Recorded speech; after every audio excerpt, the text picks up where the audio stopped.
On March 27, 1977, two Boeing 747 jumbo jets collided on a foggy runway in Tenerife, Canary Islands, killing 583 people in the deadliest accident in aviation history, and it could have been completely prevented. Before we continue, would you mind liking this video and subscribing to our channel?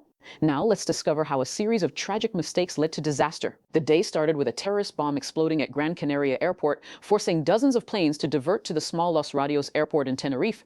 The airport became dangerously overcrowded with aircraft parked everywhere.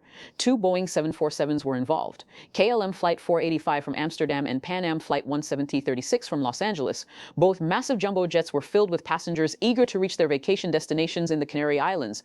After Gran Canaria reopened, both planes prepared to depart. Due to the congestion, they had to taxi down the same single runway in thick fog that reduced visibility to just 300 meters. Controllers couldn't even see the planes from the tower.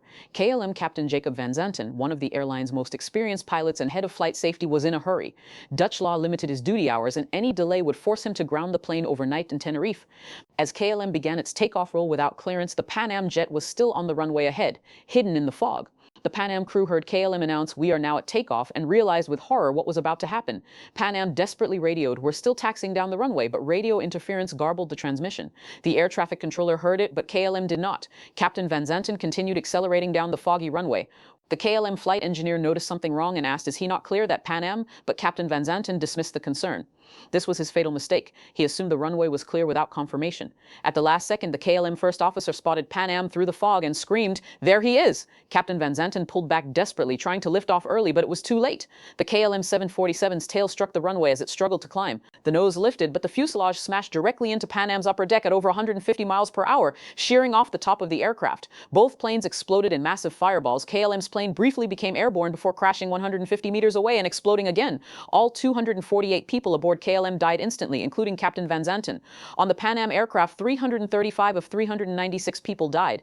The impact destroyed the front section immediately, but 61 passengers in the rear survived the initial collision and escaped through breaks in the fuselage before the plane exploded. Survivors described the horror: flames everywhere, screaming passengers trapped in their seats, thick black smoke making it impossible to see.